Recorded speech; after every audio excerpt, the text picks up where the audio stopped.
Bismillahirrahmanirrahim. Assalamualaikum warahmatullahi wabarakatuh. Alhamdulillahirabbil alamin. Wassalatu wassalamu ala asyrofil anbiya'i wal mursalin wa ala alihi wa sahbihi ajma'in. Asyhadu an la ilaha illallah wahdahu la syarika lah. Asyhadu anna Muhammadan abduhu wa rasuluhu la nabiyya ba'da. Mari kita awali kajian kita membaca basmalah. Bismillahirrahmanirrahim. Puji syukur kita panjatkan kepada Allah Subhanahu wa taala yang masih terus memberikan nikmat yang tak terhingga kepada kita. Kita bersyukur Allah masih berikan kehidupan, umur yang panjang, kesehatan serta kesempatan kepada kita untuk menjalankan aktivitas, menikmati fasilitas yang Allah berikan kepada kita. Dan lebih khusus yang paling patut kita syukuri yaitu nikmat iman Islam yang juga masih anugerahkan kepada kita, yang merupakan nikmat yang paling berharga yang mesti kita jaga hingga akhir hayat kita. Mudah-mudahan nikmat iman Islam ibadah ini terus Allah sampaikan hingga akhir hayat kita. Mudah-mudahan semua kita dipanggil dalam keadaan husnul khatimah. Amin ya rabbal alamin. Salawat serta salam kita sampaikan kepada junjungan kita semua Nabi besar Muhammad sallallahu alaihi wasallam. Allahumma shalli wa sallim alaihi, dan juga kepada keluarga beliau, para sahabatnya, dan umat yang istiqomah ikuti sunnah beliau hingga hari kiamat. Mudah-mudahan kita semua istiqomah melaksanakan sunnah Nabi semaksimal kita bisa. Mudah-mudahan di hari kiamat kita diberi kesempatan mendapat syafaat dari Nabi, dan mudah-mudahan kita semua bisa masuk dalam surga Allah serta keluarga dan orang yang kita cintai. Amin ya rabbal alamin. Bapak sekalian, ibu-ibu, rahimakumullah, kaji kita lanjutkan masih dalam tema besar, ya, ilmu hakikat. Pada waktu yang lalu kita sudah bahas tentang hakikat Allah menciptakan alam semesta, ya. Hakikat Allah ini penting kita ingat, penting kita sadari, biar dalam kehidupan kita ini lebih ringan. Kalau tahu kita hakikat mengapa Allah menciptakan alam semesta ini, itu kita lebih ringan, lebih tahu posisi kita, ya. Jadi seperti yang saya katakan bahwa Allah menciptakan alam semesta ini agar alam ini, agar kita semua makhluknya bisa merasakan rahman-Nya Allah, merasakan rahman-Nya Allah, kebaikan Allah, ya. Dan itulah sifat utama dari Allah Subhanahu wa taala, Maha Rahman, Maha Rahim. Dan yang kedua, Allah menciptakan alam semesta ini agar Allah dikenal oleh makhluknya. Kalau nggak ada makhluknya, siapa yang bisa merasakan kebaikan Allah?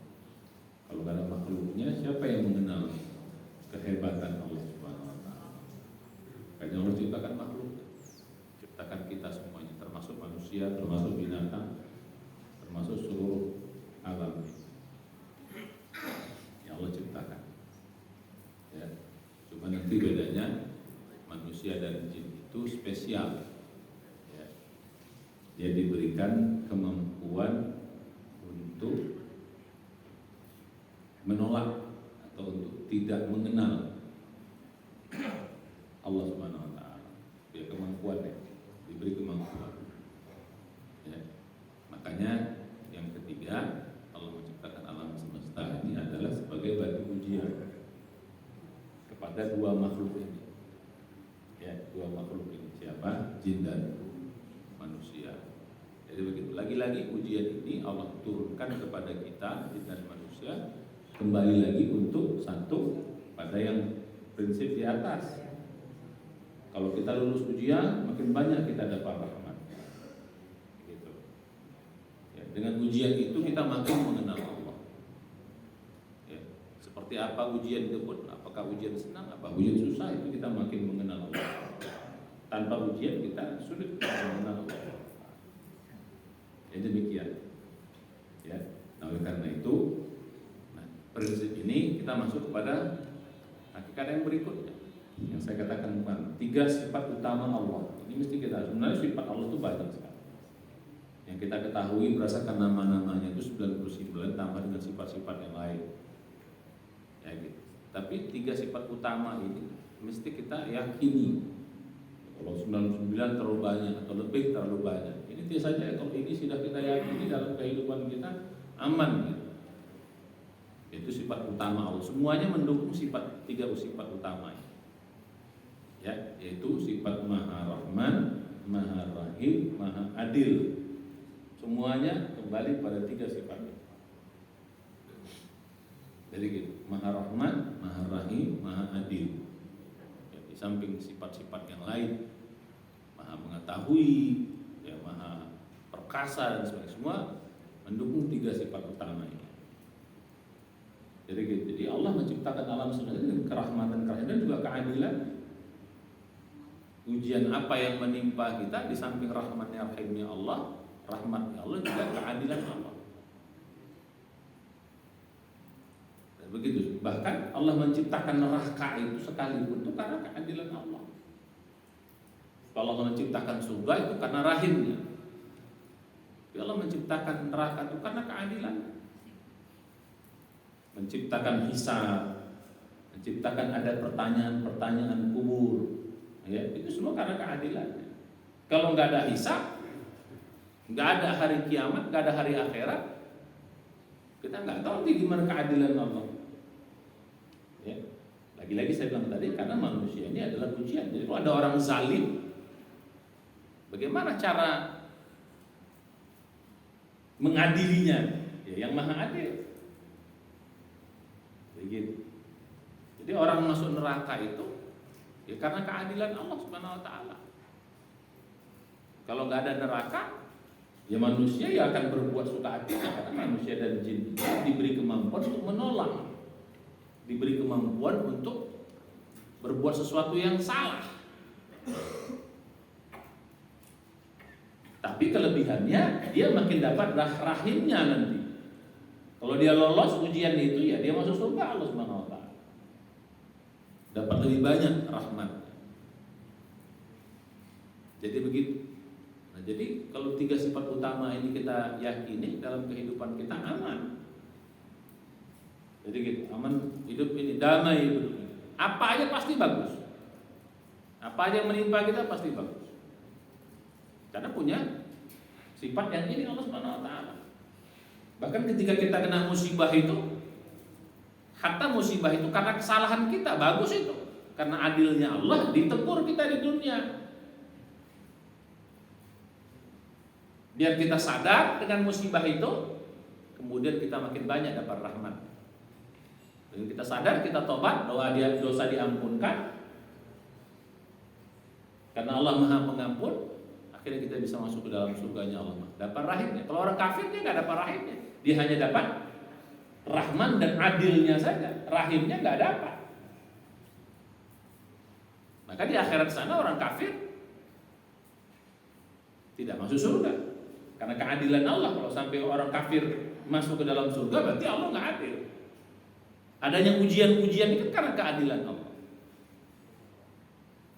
Begitu. Ada ujian itu karena keadilan Allah. Manusia diuji, sehingga ketika dia diuji, dia lolos, dapat naik yang level paling tinggi. Kalau nggak lolos, ya dia dapat level yang rendah. Itu karena keadilan Allah Subhanahu wa taala. Makanya dalam surah Al-Fatihah itu lengkap itu sifat Allah jelas itu. Ya.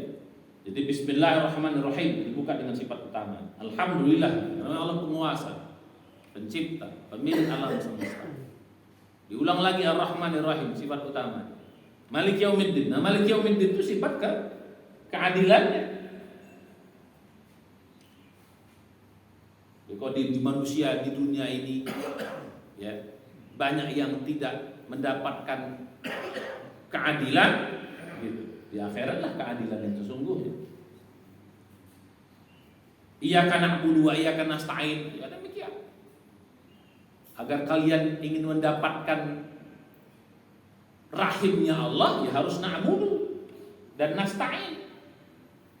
Gitu. Makanya kita doanya nanti yang kita minta itu yes, na'budu nasta'in itu yang kita minta apa? Ihdinas siratal hidayah. Karena awal daripada rahim itu nanti adalah hidayah. Itu yang pertama kita minta. Orang yang dapat hidayah pasti akan dapat nikmat yang lengkap, sempurna. Makanya ihdinas siratal mustaqim supaya apa? Siratal ladzina an'amta 'alaihim. Dengan kita mendapat hidayah, makanya hidayah tidak diberikan kepada orang yang zalim. Innallaha la yahdil qaumadz zalimin, tidak diberikan kepada orang yang fasik. Innallaha yahdil qaumal fasiqin, tidak diberikan kepada orang yang kafir. Innallaha la yahdil qaumal kafirin. Jadi gitu. Jadi kita minta tuh bos daripada biar dapat nikmat yang lengkap, yang diminta itu ihdinas siratal mustaqim. Biar kita dapat rahimnya. Begitu kita dapat siratal mustaqim, berada di situ hidayah, baru lengkaplah hidayah itu, lengkaplah nikmat. Makanya orang itu akan an'amta 'alaihim, diberikan nikmat yang sempurna oleh Allah Subhanahu wa taala.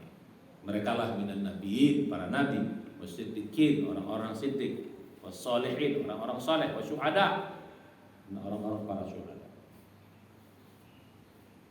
Dan kita berdoa supaya jangan kena murkanya.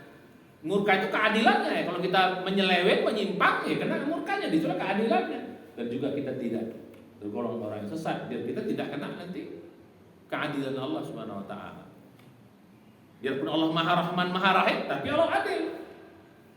Kalau kalian zalim, kalian bikin kerusakan, ya kita kena keadilan. Allah tegakkan hukum atas kita, atas perbuatan kita.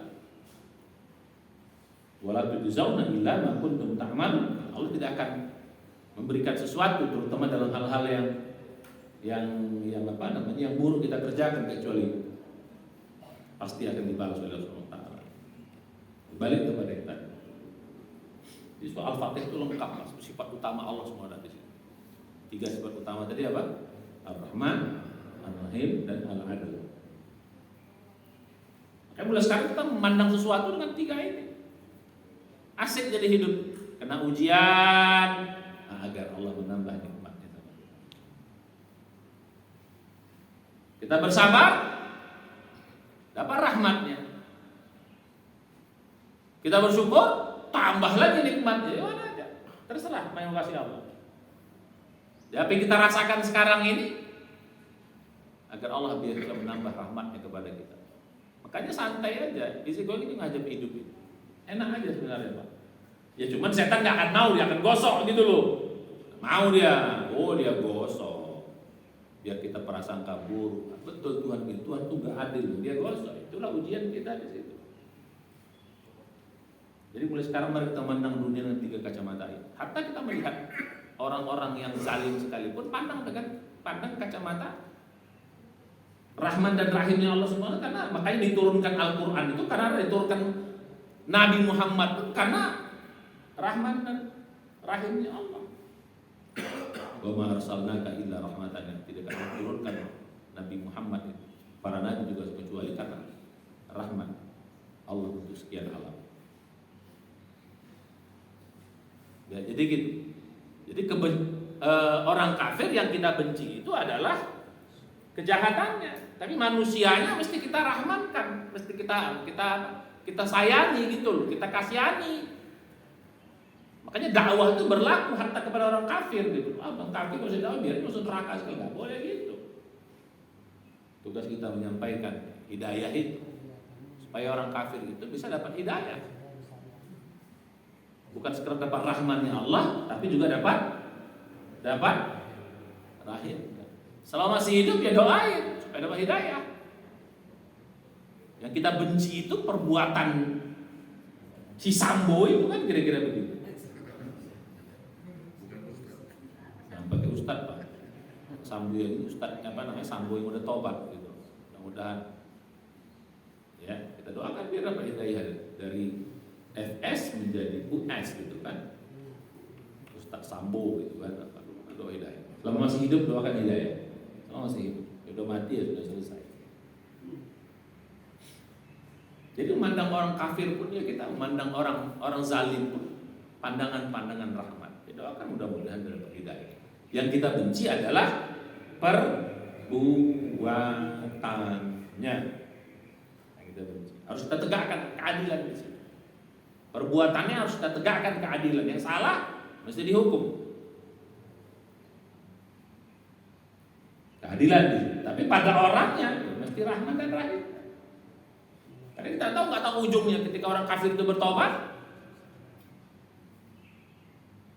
Kita nggak tahu dia bertobat di tengah jalan. Ujungnya akhirnya dia mendapat hidayah. Akhirnya dia husnul khatimah. Maka lengkaplah dia mendapat rahman dan rahimnya Allah Subhanahu wa taala. Sementara yang kita sok jago, na'udzubillah, akhirnya kita tidak dapat hidayah, mati suul khatimah, yang kesombongan kita. Na'udzubillah. Karena kita nggak tahu ujungnya, Pak. Ujung akhir kehidupan kita, hakikat kehidupan ujungnya kita nggak tahu. Apakah kita husnul khatimah atau husnul khatimah? Maka kita harus terus berdoa supaya ada husnul khatimah. Maka memandang orang pun jangan sombong. Makanya nggak boleh mengatakan ini mah ahli neraka, ya nggak boleh.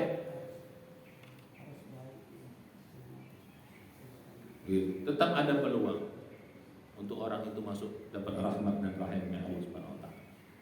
Nah, jadi balik pada kita kaji kita. Jadi itu kaji yang lalu. Nah, sekarang kita masuk lanjutkan. Ya. Jadi kita sudah dapat ya hakikat penciptaan alam semesta. Nah, sekarang kita masuk kepada kita manusia, hakikat penciptaan manusia atau hakikat manusia dulu lah. Sebelum kita nanti masuk kepada tugas-tugas kita, hakikat penciptaan, hakikat manusianya dulu lah. Ya kita biar tahu bahwa manusia itu juga punya hakikat. Hakikat manusia itu apa sih? Supaya kita jangan sampai mislead gitu. Jangan sampai misunderstand. Gitu loh. Salah kita memahami kita sendiri. Manusia ini kita salah memahami kita sendiri. Karena kita selalu melihat manusia, melihat diri kita lagi-lagi zahir. Bilang tadi. Padahal manusia itu ada sisi zahir, ada sisi hakiki. Kita ini Pak.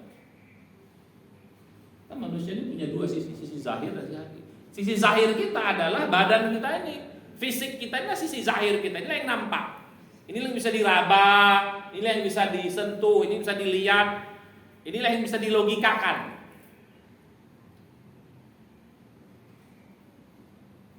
Makanya ilmu kedokteran, ya itu ilmu yang melihat dari sisi fisik manusia, gitu loh. Tapi hakikat kita bukan pada yang zahir ini. Nah, zahir itu bahasa Arabnya zahir, bahasa Indonesianya lahir. Huruf zo itu jadi L, lahir, zahir kata-kata. Jadi Indonesia itu berubah dari zo jadi L, makanya hafaz itu jadi hafal. Hafaz Quran. Ya, kita jadi hafal Quran. Zahir jadi lahir. Jadi gitu. Ya lahiriah kita ini fisik kita ini. Tapi sesungguhnya kita sebagai manusia bukan fisik kita ini. Sesungguhnya manusia kita, hakikat kita itu adalah yang di dalam. Namanya apa? Ruh kita. Itulah hakikat kita di ruh kita itu. Itulah hakikat kemanusiaan kita sebenarnya di ruh kita, bukan di fisik kita. Karena fisik kita ini dari tanah, sesuatu yang rendah gitu loh. Sementara ruh kita ini, hakikat kita itu dari hal yang tinggi, dari Allah yang mulia, dari Allah Subhanahu wa taala. Jadi manusia ini bergabung, lahiriahnya, lahirnya, zahirnya itu rendah dari tanah, min tin. Walaqad khalaqnal insana min tin. Yang menciptakan manusia itu dari tanah. Dari tanah itu apanya? Dari tanah itu apanya? Ya fisik kita ini. Lahir kita ini. Jasad kita ini, badan kita ini. Tapi yang sisi yang ruhaninya itu datang dari Allah Subhanahu wa taala.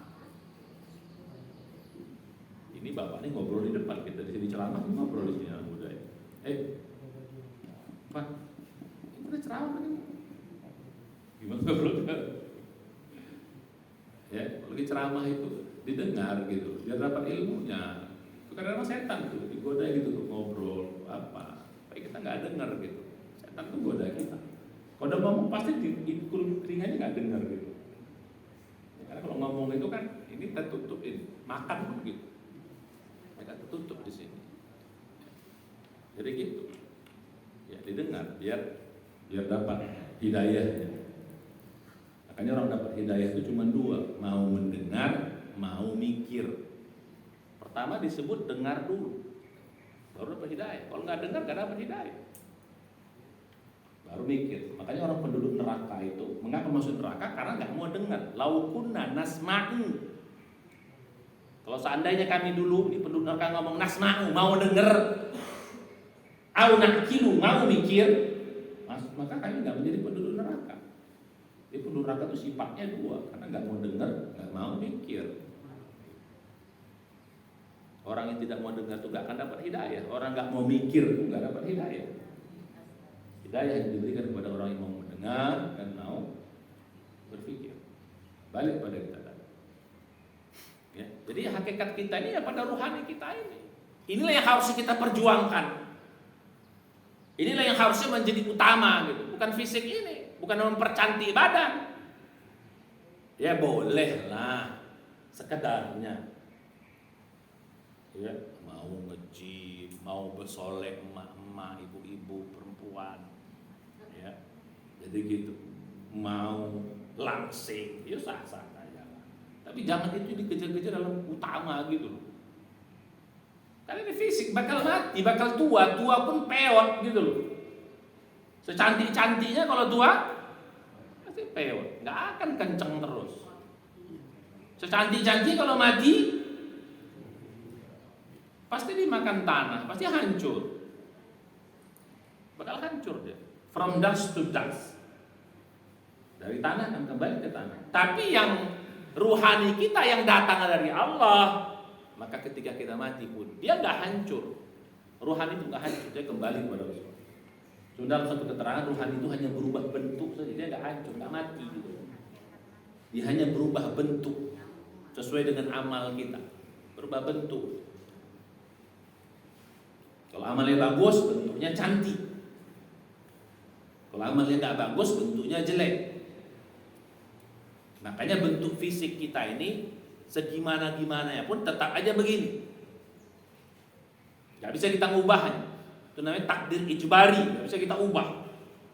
Dan kasih begini ya sudah, gitulah. Yang paling diubah tuh ya bentuknya ya langsingnya, kekernya. Tapi bentuk umumnya gak berubah, begini-begini. Bahkan makin tua makin peot. Tapi kalau ruhani ini enggak, dia berubahnya bisa 180 derajat. Ada cantik, ada buruk, tergantung kita. Nah, jadi balik pada yang tadi. Jadi hakikat manusia itu pada apanya? Pada ruh, karena berasal dari Allah SWT. Ya. Wa idza sawaituhu, apabila aku telah sempurnakan jasad manusia, wa nafakhtu fi min ruhi, wa nafakhtu fihi min ruhi, kata aku tiupkan ruhku, kata Allah. Ruh Allah. Nah, kita tahu nggak tahu hakikat Allah menyatakan ni ruhku, kutiupkan kepada manusia. Spesial manusia, ditiupkan ruh dibandingkan makhluk Allah yang lain. Spesial gitu. Ruh Allah. Maka kita dari yang mulia, dari Allah Subhanahu wa taala. Makanya ruh itu tidak diciptakan kata, tapi urusan, makanya begitu. Jadi mengatakan ruh itu tidak diciptakan, menjadi urusan Allah. Makanya yas'alunaka 'anir ruh, qul ruh min amri rabbi. Wa ma utitu minal ilmi illa qalilan. Surat 17. Surah Al-Isra. Nah, jadi hakikat kita ruh ini, Bu, gitu loh, Pak. Jadi makanya kita mari memperjuangkannya. Bukan sibuk dengan badan tetap ya, kita namanya manusia tetaplah badan ini. Namanya juga manusia. Jadi nama kata-kata insan itu gabungan antara jasmani dan ruhani. Yang disebut hidup itu adalah jasmani bergabung sama ruhani. Itulah itu. Ketika berpisah mati. Jadi hakikat kematian itu adalah berpisahnya jasad dan ruh. Hakikat kehidupan itu adalah bersatunya. Makanya kalau dalam Al-Qur'an dikatakan wa kaifa takfuruna wa kuntum amwatan. Bagaimana kau bisa kafir wa kuntum amwatan? Kamu dulunya mati. Nah, ini enggak nyambung, makanya enggak bisa kita. Karena kau dulu mati. Tsumma ahyakum, kemudian kami hidupkan kamu. Tsumma yumitukum, kemudian kami matikan lagi kamu. Tsumma yuhyikum, kami hidupkan kamu kembali. Tsumma ilahi turja'un. Pada Allah kembali. Nah, kalau pakai ini Bagaimana kalau bisa kafir? Wa kuntum amwatan, kamu dulunya mati. Apa konsep mati? Dulunya jasadmu terpisah dari badan. Tsumma ahyakum, kami hidupkan kamu. Berarti apa? Kami satukan jasad dan tubuh. Udah kami matikan kamu lagi, kami pisahkan lagi. Kami hidupkan lagi, kami gabung lagi. Jadi di hari kiamat jasad dan ruh itu bergabung kembali. Cuma dan ciptaan yang baru. Kalau kita belajar lebih dalam lagi, kalau di sini jasad yang menjadi cangkangnya, nanti di sana terbalik. Ruh itulah nanti menjadi bentuknya. Jasad ini mengikut bentuk ruh. Begitu nanti di sana. Jadi bentuk kita di hari kiamat ini sesuai dengan bentuk ruh kita. Kita menjadi bentuk yang baru. Kan dibilang tuh, khalqin jadid. Jadi bentuk yang baru, ciptaan yang baru. Jadi fisik kita ini diciptakan baru nanti. Sesuai dengan bentuk ruh kita. Makanya bentuk ruh bisa kita pilih. Tapi bentuk jasmani, jadi ketika kita sekarang ini, ya inilah kita, ruh kita di dalam. Tapi nanti di sana ketika dibangkitkan, ruh itu gitu, baru nanti jasad ikut. Tanah-tanah jadilah bentuk yang baru. Kalau dia rajin beriman dan beramal soleh, bentuknya indah, sesuai dengan bentuk ruh. Tapi kalau dia beramal buruk, makanya ada yang putih cantik karena ruhnya begitu. Ada yang hitam legam karena ruhnya tidak pernah ibadah.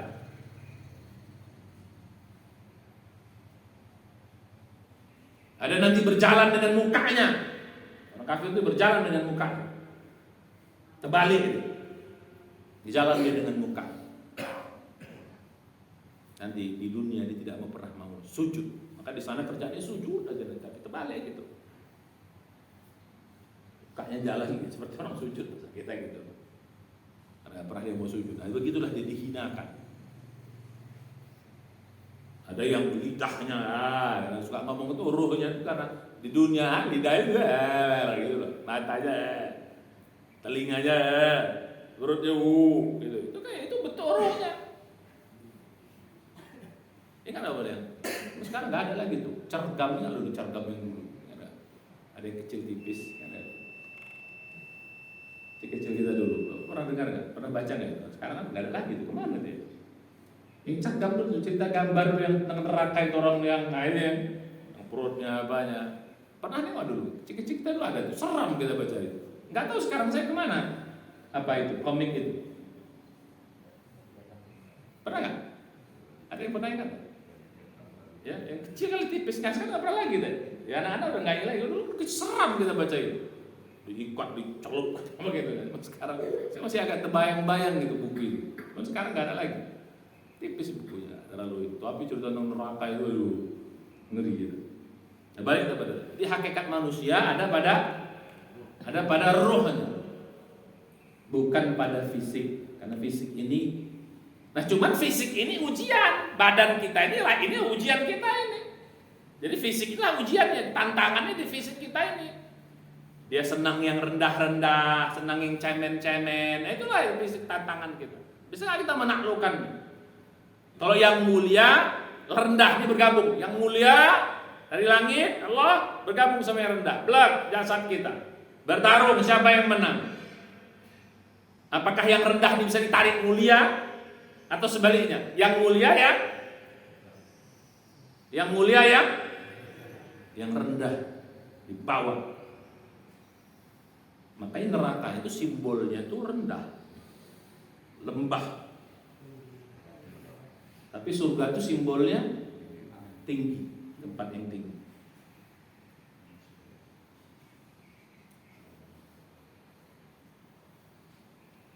Jadi kalau kita lahir kita ini yang menang, jasad yang menang, ya kita di bumi teruslah kita tinggalnya. Neraka itu katanya tempatnya di bumi, surga itu tempatnya di langit. Naik ke tempat yang tinggi, diganti dengan yang lebih tinggi lagi. Nah, balik kita. Jadi hakikat kita tuh naik kalau ini. Maka kalau begini pun pelan-pelan kita ngajari sama anak kita, pelan-pelan juga kita harus sadari. Ya Bu ya, jangan terlalu terhirau dengan fisik kita ini gitu loh. Ya gemuk gendut, alah santai aja lah. Kan aku stres gemuk aja.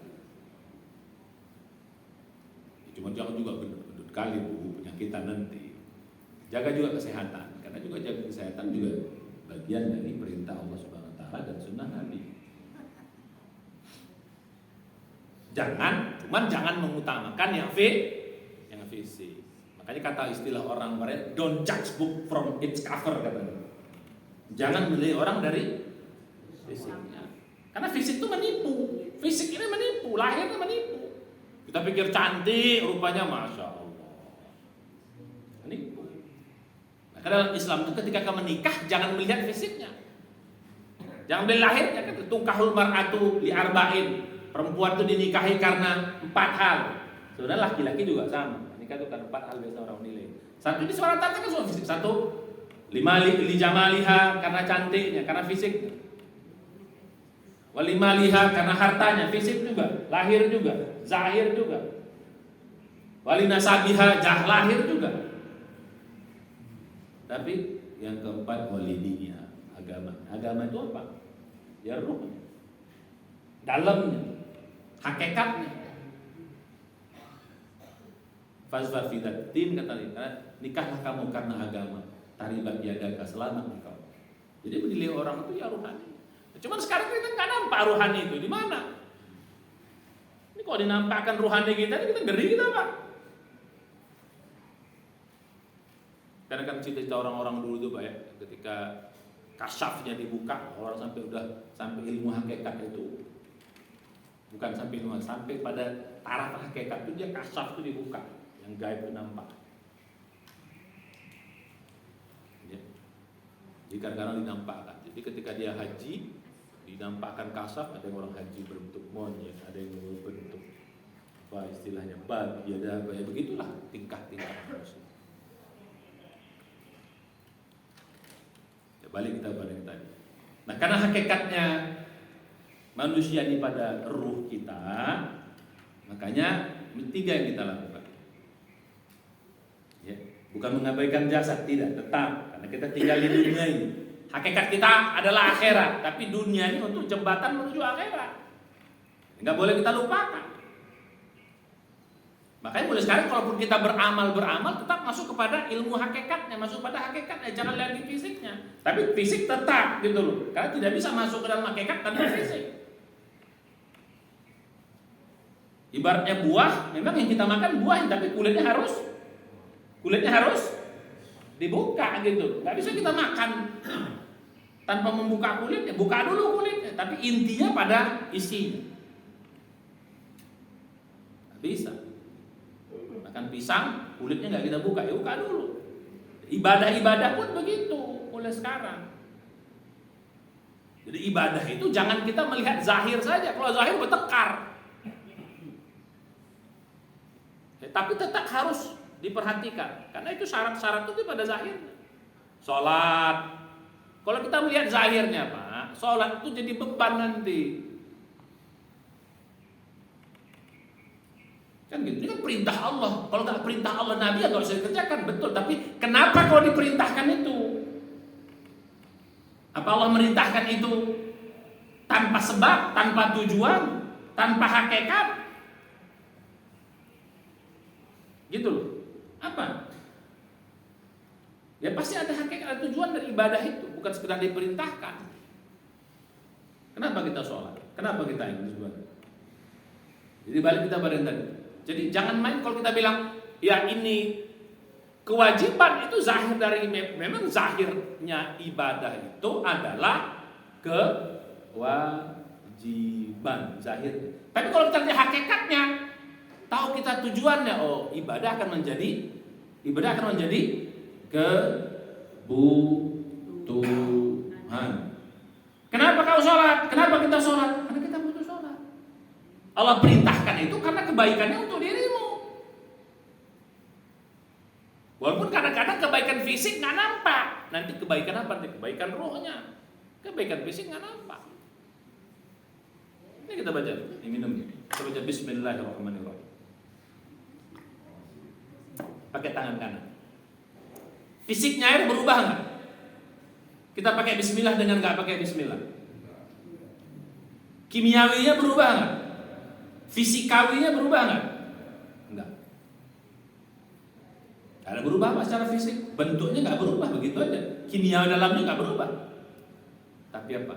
Hakikatnya menjadi berubah. Kalau suruh ke tangan kanan, bismillah. Barokahnya. Bapak Ibu jangan minum dulu, saya ngambil contoh aja nih. Ya nampak. Fisiknya nggak berubah. Makanya nggak kelihatan. Makanya orang pakai logika ya bicara fisik, dia nggak berubah ngapain ya? Bahkan kan memang bicara fisik nggak berubah. Tapi begitu kau pakai bismillah, begitu kau pakai tangan kanan, di dalam ruh itu terjadi perbedaan. Nah, itu hakikat di situ, Pak. Terjadi perbedaan. Jadi barokah dia buat ruh kita. Dan juga bisa buat fisik kita. Binatang tuh, Pak, hewan itu kita sembelih pakai bismillah, enggak pakai bismillah sama aja. Secara fisiknya enggak berubah benda itu. Tapi secara hakiki dia berubah. Kita balik tadi. Jadi kalau ibadah, kalau kita hanya lihat zahirnya ya wajib. Kalau kita lihat wajib jadi beban. Wajib top down beban. Sholat beban, puasa beban, zakat beban, sedekah apalagi.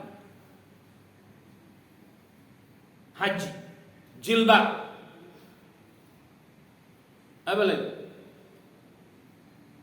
Jadi terasa beban, terasa berat gitu loh. Suami boleh 4, terasa berat bagi ibu-ibu. Betul nggak, Bu? Enggak, kata ibu sana. Itu udah sampai ilmu hakiki itu. Sampai bilang enggak itu udah ilmu hakiki, jago. Terasa berat. Taklim terasa berat. Semua terasa berat. Karena melihatnya dari sisi zahir, buang-buang waktu, buang-buang tenaga, capek. Kalau lagi taklim, marah-marah pula ustadznya. Gak enak ustadz sambut, marah aja kerjanya. Jadi dimarahin, tak mau ngaji lagi, gak apa-apa. Tapi jangan semua ustadz lain ikut. Karena ustadz beda-beda memang tipenya. Gitu. Ya, jadi pada yang tadi. Tapi kalau kita lihat dari sisi batinnya, sisi hakikatnya, ibadah itu akan menjadi kebutuhan. Nanti kita akan bahas, kita kembali tentang hakikat ibadah. Jadi akan kebutuhan, Pak. Minimal di samping kebaikan yang lain, dia kebutuhan ruhani. Istilah saya, dia makan ruhani. Nah, kira-kira begitu kasarnya. Mandi ruhani, istirahat ruhani, hiburan ruhani. Nah, kira-kira begitu. Dengan segala macam variasi-variasinya. Makanya kalau kita istilah as-sholatu khairun minan naum, artinya apa? Naum itu kebutuhan apa? Fisik. Sholat itu kebutuhan apa? Rohani. Berarti bahasanya as-sholatu khairun minan naum. Gimana kalau bahasa hakikatnya?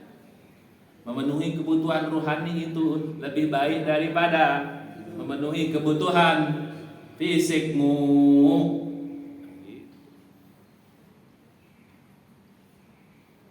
Kira-kira begitu, pantas, pas. Tapi kalau pakai logika doang, masa sih tidur lebih baik daripada kalau secara hakiki, enak tidur harus 8 jam katanya. Kalau zahirnya ya begitu orang kan? Enggak. Dia akan jadi kebutuhan, jadi makanya nggak perlu dipaksa orang kebutuhan. Masa makan dipaksa sih? Masa minum dipaksa?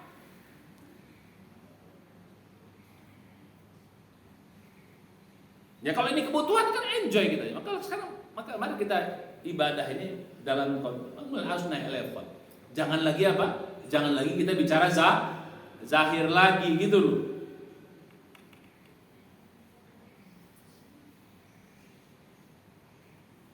Akan jadi kebutuhan. Kebutuhan apa? Kebutuhan rohani kita.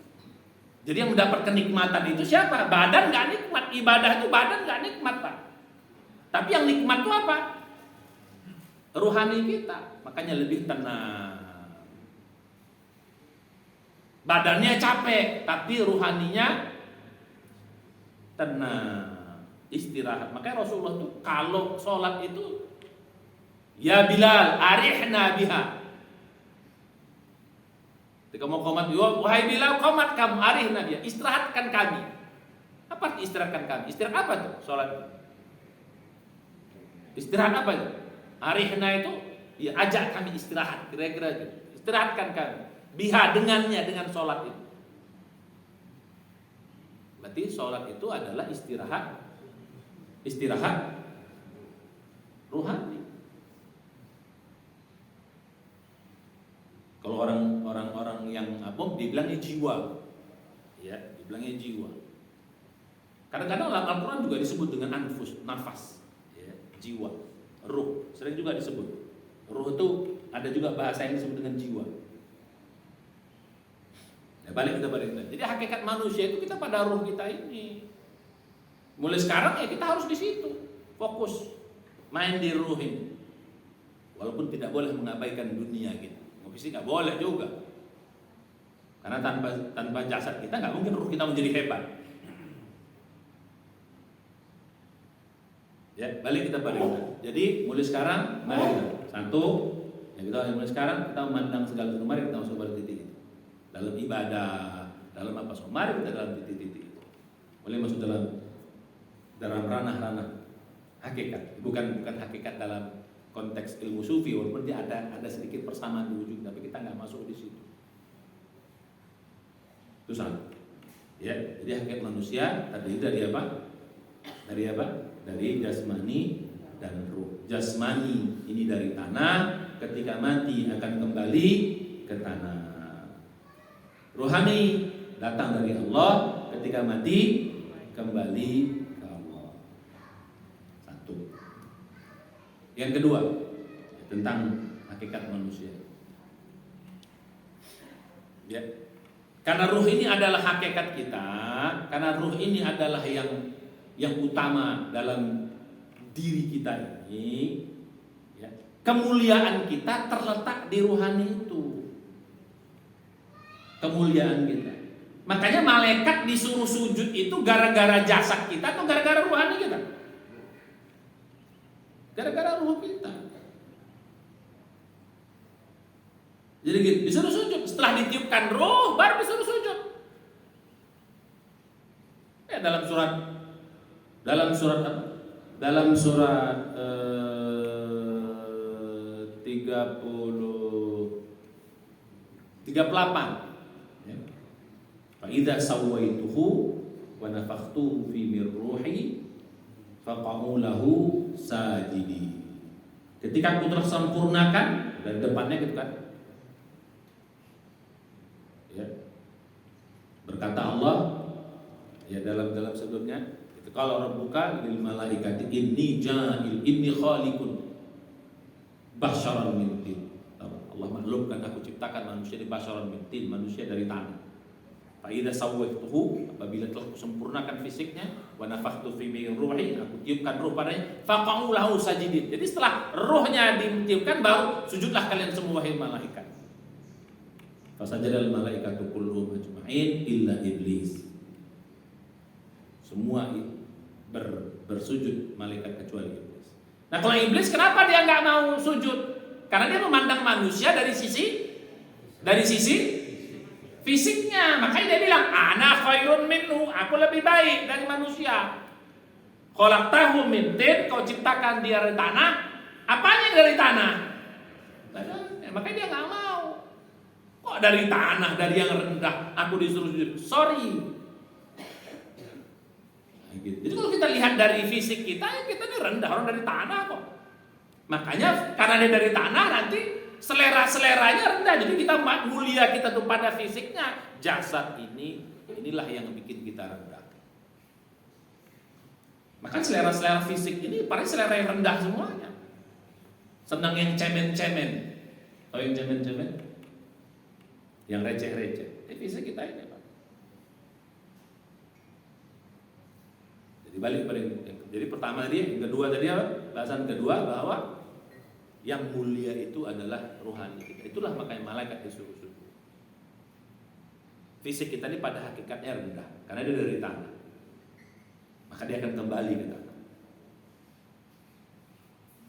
Makanya dalam surat Watin itu apa? Laqad khalaqnal insana, bentuk yang terbaik. Bentuk yang terbaik itu apa? Fisiknya.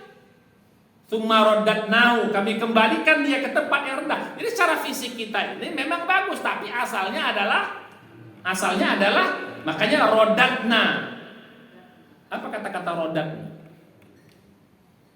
Kata-kata rodadna itu bahasa Arab itu roda kembali itu ada dua, ada roda, ada roja'ah.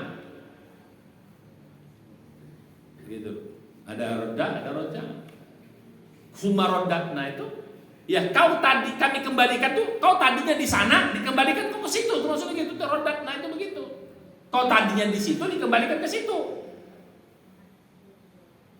Sumarnahu asfala, dikembalikan. Kau tadinya hina, gara-gara kau tidak beriman dikembalikan ke tempat yang hina.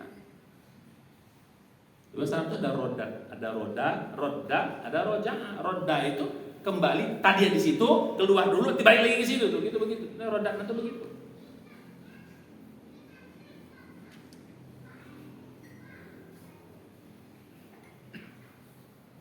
Maka ayatnya kadang-kadang kok kan kembalikan kamu ke tempat yang hina? Kok dikembalikan ke tempat yang hina? Ke tempat yang rendah, aspal tuh kan dasarnya kan aspal. Aspal itu artinya tempat yang sangat rendah. Ya dari tanah kau berasal. Ketika kau tidak beriman, kau nggak memulia, ruh kau tidak mau mengangkat badanmu menjadi mulia, ya kan kau kembali ke tempat yang dihinakan. Jadi yang kedua, jadi kemuliaan kita terletak pada sementara kerendahan kita terletak. Makanya Pak, kalau ada manusia dibilang gini, jadi sifat-sifat mulia itu di mana ditanamkan? Balik itu. Sifat-sifat mulia itu di mana ditanamkan? Di ruh kita. Sifat-sifat buruk itu di mana ditanamkan? Ya di jasad kita. Di bertarung, di mana yang menang? Nafsu, hawa nafsu itu semua di fisik, Pak. Makanya fisik itu ketika dia lemah, pasti hawa nafsunya turun. Betul atau betul? Coba orang sakit hawa nafsunya masih hidup, Pak. Kenapa? Karena fisik itu lemah. Apalagi mati. Makanya orang mati itu tidak akan mau lagi dunia. Kenapa? Ya karena udah nggak ada lagi hawa nafsunya, nggak ada hawa nafsunya lagi. Maka kata Nabi, manusia itu tidak akan pernah puas hawa nafsunya.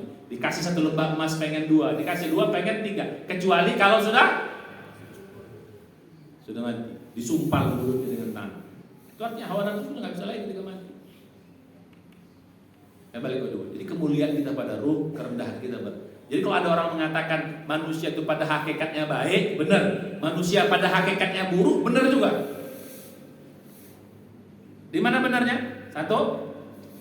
Di mana benar kalau dibilang pada hakikatnya manusia itu baik, berarti apa? Tinjauannya rohani. Kalau manusia pada hakikatnya buruk, tinjauannya dua-dua itu bisa benar, tergantung dari mana kita lihat sudut pandang. Nggak benar, manusia pada hakikatnya baik. Kalau kau lihat dari sisi rohani, karena dia berasal mulia, dia cenderung senang pada yang mulia. Karena dia fisik berasal yang hina, maka dia cenderung kepada yang hina.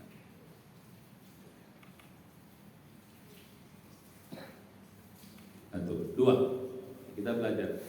Nah yang ketiga, ini tugas kita. Sekarang inilah tantangan. Tapi ingat, kalaupun dia hina, dia ini sebagai ujian. Disinilah ujian.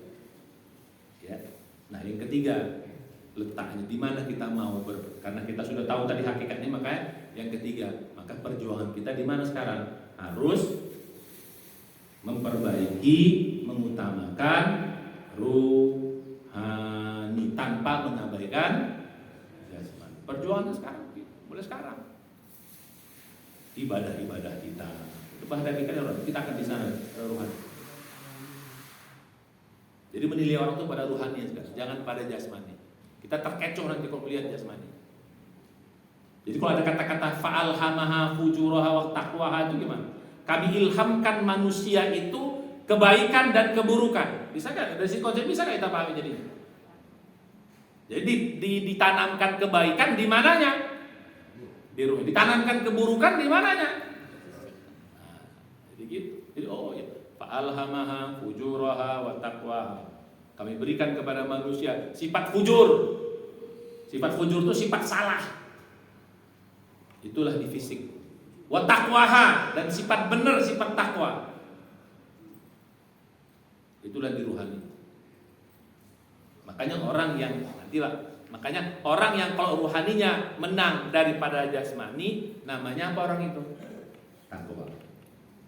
Kalau tahu sekalian, apa arti takwa? Sesungguhnya orang yang ruhaninya menang dari jasmani. Makanya orang takwa itu mulia. Makanya inna akramakum indallahi, kemuliaan kamu letak di mana? Pada kemenangan ruhani mengalahkan jasmani. Makanya orang puasa itu, ini kalau kita tarik lagi lah, orang puasa itu ujungnya apa? Takwa. Supaya apa ujung takwa itu? Supaya ruhaninya menang melawan jasmani. Jasmani apa? Hawa nafsu itu.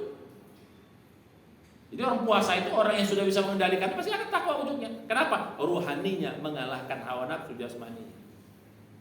Kalau kita tarik apa jadi hubungannya gitu, sambung menyambung dari sana. Jadi akan mudah kita membahas ayat-ayat itu. Kalau kita tahu pada ilmu hakikat akan mudah. Contoh tadi kan, kamu dulunya mati itu berarti apa? Makanya mulai sekarang orang mati itu bukan karena sakit, tapi karena apa? Kenapa orang mati itu? Kenapa orang mati? Jasadnya terpisah dari roh. Berarti kalau belum terpisah, belum mati. Maka istilah mati suri nggak ada. Karena apa? Ruhnya masih di situ. Kalau udah tercabut, nggak bisa lagi Pak bersambung Pak. Makanya nggak ada istilah mati suri. Mati suri itu bahasa Indonesia saja.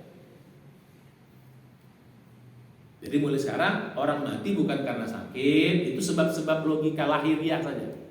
Tapi kalau sebab hakiki orang mati gara-gara dia sudah terpisah, atau bahasa kita ajalnya sudah sampai. Kalau ajalnya ya terpisah. Siapa yang pisahkannya? Namanya malaikat ruh. Nah makanya yang ketiga perjuangan, makanya ibadah-ibadah kita nih Pak, ini semua memuliakan ruh. Ibadah-ibadah kita semua adalah mengatasi apa? Mengatasi apa? Fisik. Coba. Sholat disuruh sujud. Itu fisik kita disuruh sujud, direndahkan supaya jangan sombong fisik. Puasa yang dikendalikan apa? Fisik. Yang ditahan lapar itu apa? Fisik. Sedekah itu fisik. Itu rata-rata semua Pak. Rata-rata itu semua. Nah ini insya Allah kita akan pertajam. Jadi kalau kita mandang mulai sekarang seperti ini, maka hidup akan terasa ringan. Jadi kalau cuma sakit fisik, perlu sedih nggak? Jadi musibah yang sungguhnya musibah fisik atau musibah roh? Jadi kalau cuma sakit, apa? Kalau kau sabar malah ruhmu makin mulia. Justru kalau kau nggak sabar ruhmu makin hina. Saya kira demikian. Insya Allah kita akan pertajam nanti tentang hal-hal yang lain. Jadi 3 catatan kita mudah-mudahan demikian. Jadi kembali pada hakikat manusia, pada ruh. Makanya kalau orang meninggal, orang Islam meninggal, kita bilang apa? Inna lillahi. Tapi kalau orang Kristen meninggal, dia bilang apa? Dari tanah dan kembali ke tanah. Karena mereka memandang manusia sebagai kalau di Kristen juga, kalau dengan orang mati itu pasti disebut dari tanah kembali ke tanah. From dust to dust. Tapi kalau kita enggak. Kenapa? Karena mereka tidak dapat hidayah, tidak dapat ilmu dari Quran. Karena mereka memandang manusia sebagai fisik saja.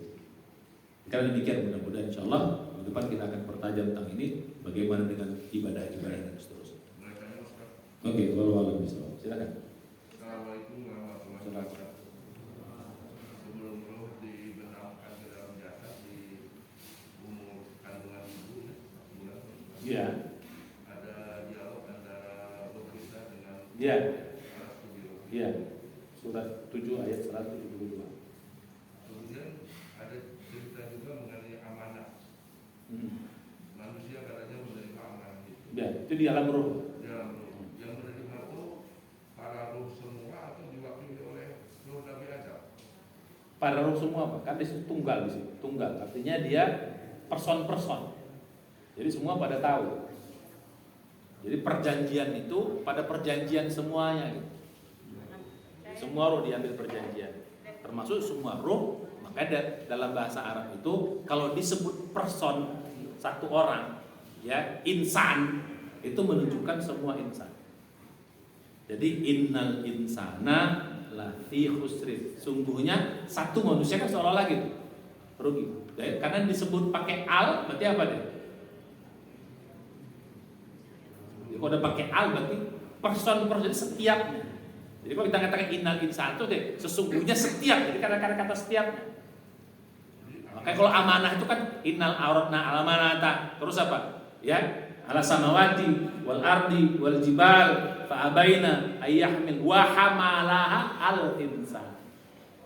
Jadi yang mengambil amanah itu setiap manusia. Jadi perjanjian itu pada tiap manusia. Nah, bagaimana bentuk perjanjiannya, bagaimana bentuk amanahnya, bagaimana alokasinya, itu alam yang kita nggak tahu. Tapi yang jelas itu berada di alam ruh. Yang menerima amanah itu apa, jahil, bodoh gitu. Oh bukan. Jadi dimaksud dengan jahil di situ bukan karena dia menerima amanah, bukan. Ya. Jadi innahu zaluman jahulan itu maksudnya dua. Dia jahil dan dia bodoh. Itu jahil itu artinya bukan bodoh, Pak. Salah ya, bukan bodoh dalam arti idiot, bukan. Dalam bahasa jahil itu kata-kata aja, justru kalau kita lihat orang jahiliyah itu orang bodoh atau orang pintar? Zaman jahiliyah itu orang bodoh atau orang pintar? Secara akal mereka pintar tuh orang jahiliyah. Ya, jadi dalam bahasa Arab jahil itu ada dua. Jadi bahasa Arab itu bodoh itu ada dua, Pak. Ada jahil, ada safi. Nah, yang bodoh kurang akal itu safi. Makanya saya qulu sufaha itu artinya apa? Berkata, kalau dalam terjemahan berkata orang-orang kurang akal. Jadi kalau bodoh dalam konteks enggak pinter, konteks apa? Konteks apa namanya? Konteks bodoh dalam idiot itu bahasa Arabnya apa? Safihun. Jamaknya sufaha. Kalau jahil itu bahasa kitanya abai. Dia tahu tapi dia nggak mau tahu, atau dia tidak mau, namanya abai. Maka dalam bahasa Arab, ya, dalam bahasa terjemah lebih dekat, Pak. Jadi jahil itu bahasa Inggrisnya ignorant, lebih dekat ya, walaupun belum ignore. Apa sih ignorant itu? Abai. Abai itu bukan nggak tahu, dia tahu tapi dia mengabaikan. Dia tahu itu amanah, dia tahu itu dia sudah, tapi dia abai. Lain, itu konteksnya beda nanti. Ya. Ya, tapi kan nanti ada ilahnya. Ya. Jadi gitu. Yang abai itu kan bukan manusia, Pak. Jadi kan gitu. Jadi balik. Jadi kan yang menerima amanah siapa? Manusia. Cuma ada manusia yang jahil, dia abai terhadap amanah, ada yang zaluman, itu zalim. Zalim itu artinya apa? Dia kan zaluman jahulan. Arti jahil itu apa? Ini dua hal yang berbeda. Satu abai, dia mengabaikan. Satu dia orang jahil itu orang yang tidak menempatkan pada tempatnya. Maka disebut dengan dia zalim. Dia menentang, dia menyimpang. Akhirnya dia jadi zalim. Maka dikatakan jahil. Jadi di situ bukan kata-kata semua manusia, sebagian manusia itu adalah zalim. Jadi yang tidak melaksanakan amanah itu dialah yang jahil, dialah yang zalim. Tapi yang melaksanakan amanah itulah orang yang beriman, itulah orang yang, makanya innal insana lafi khusrin. Manusia itu pada hakikatnya tiap manusia itu akan rugi kecuali siapa? Jadi yang rugi-rugi tadi itulah yang apa? Jahulan, zaluman, jahulan. Tapi yang illal ladina amanu wa amilus solihati wa tawassaw bil haqqi wa tawassaw, inilah orang-orang yang mengerjakan amanah. Jadi tidak semuanya. Jadi kan tadi, kan coba kita lihat konteks tadi. Sesungguhnya kami tawarkan amanah kepada semua kecuali manusia menerima. Cuman sebagian manusia mereka menolak apa? Menolak apa? Menolak, ada yang abai. Bukan menolak apa ya? Dia tahu tapi dia abaikan. Yang tahu, yang satu dia tahu dia langgar. Maka namanya zaluman jahulan. Ya, jadi kata-kata jahil itu bukan bodoh. Jadi kalau orang kadang mungkin bodoh kali kok, kenapa kau terima? Bukan itu maksudnya. Salah, bukan begitu. Dia menerima itu, ya semuanya kita manusia menerima amanah. Kita tidak semua terima. Cuman ada yang tidak menjalankan amanah dengan baik, ada yang mengabaikan. Paham maksudnya ya? Jadi dua sifatnya secara umum, yang mengabaikan itu itulah orang kafir, orang zalim, orang fasik. Nah, kita yang tidak mengabaikan amanah itulah orang beriman. Ya, makanya illal ladzina amanu wa amil. Ada ilahnya. Makanya mulai sekarang jangan bilang manusiawi, Pak. Manusiawi itu enggak benar. Karena manusia itu pada akhirnya bisa rugi. Ustaz ini kan manusiawi, orang kayak gini, ya tapi tidak imani gitu. Jadi kadang-kadang suka kita menjustifikasi perbuatan salah dengan kata-kata apa? Ini manusiawi. Ya kita tahu kalau kita bilang ini manusia, ya manusia itu la fi khusrin, bisa rugi. Makanya kita jangan bilang manusia. Kita orang beriman. Orang beriman itu manusia yang bahasa kita gitu. Manusia yang ruhaninya yang sudah benar. Manusia yang ruhaninya mengalahkan jasmani. Jadi balik kita kepada ilmu kita yang tadi, pengamal pemahaman kita. Mulai sekarang mari kita meninjau sesuatu dalam konteks itu. Lebih enak kita memahami yang lain, Pak. Jadi ayat-ayat Al-Quran itu lebih mudah kita memahami. Kalau kita manusia itu pada hakikatnya. Jadi kalau Allah menyebut insan, itu berarti gabungan dua-duanya. Ya. Kalau Allah menyebut basar, itu fisiknya saja. Jadi kalau Allah menyebut basar, itu fisiknya saja. Kalau insan, dua-dua. Makanya Nabi itu tidak pernah mengatakan qul innama ana insan, tidak. Dalam Al-Quran para Nabi itu qul innama ana basyarun. Aku ini secara fisik manusia. Dia makan, dia tidur, ya sifat-sifat kemanusiaannya ada. Tapi secara rohani dia berbeda dengan kita. Makanya para Nabi itu jarang disebut dengan insan dalam konteks kebaikan. Dia sebut dengan kalau enggak basyar, kalau dia secara konteks rohani disebut dengan hamba, abdul. Itu para Nabi itu beda, spesial. Karena makanya dalam Al-Quran sebutan insan itu cenderung yang buruk-buruk. Coba lihat. Innal insana lafi khusrin. Sungguhnya manusia itu cenderung itu disebut dengan yang buruk-buruk. Coba rata-rata apa? Innal insana khuliqa halu'a. Diciptakan buru-buru, ajula, apalagi do'ifa. Itu semua fisik-fisik semua, Pak. Dalam konteks apa? Kejiwaan manusia. Tapi kalau disebut bagus-bagus biasanya hamba, abdu. Kalau fisik tok tanpa ada jiwanya disebut dengan basyar. Kalau Bani Adam berarti apa? Kesetaraan. Jadi manusia itu dalam Al-Quran disebut dengan cara yang berbeda-beda. Bisa basyar, bisa insan, bisa apa lagi tadi? Bisa Bani Adam. Kalau Bani Adam pada kesetaraan. Kalau basyar, apa tadi? Pada basyar itu kulit artinya apa? Basyar itu ini kulit.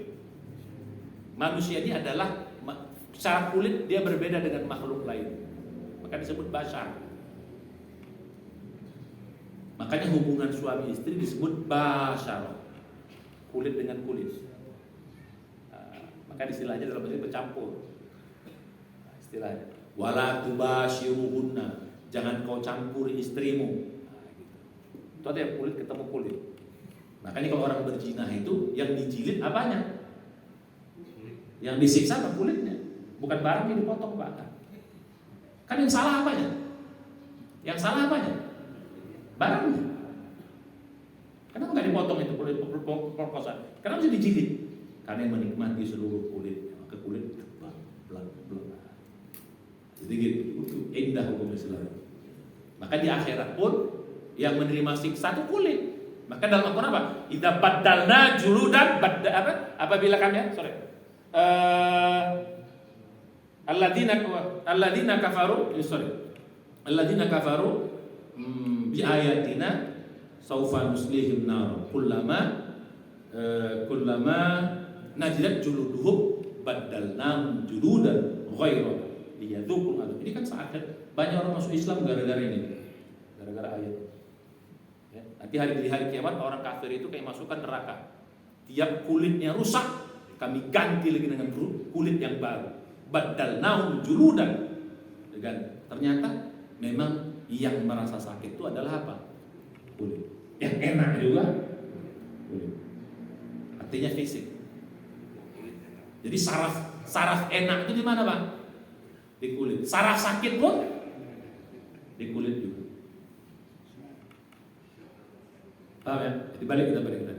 Jadi gitu Pak. Jadi memahami ayat itu bahwa apa? Sungguhnya manusia itu bukan semua yang menerima seluruh manusia, tapi yang zaluman jahulan itu adalah sebagiannya yang menolak apa tadi? Menolak amanah itu untuk menjalankan. Yang menolak terang-terangan namanya zalim. Yang abai, ignore, dia tahu tapi dia udahlah macam gak ada aja. Itu namanya jahil.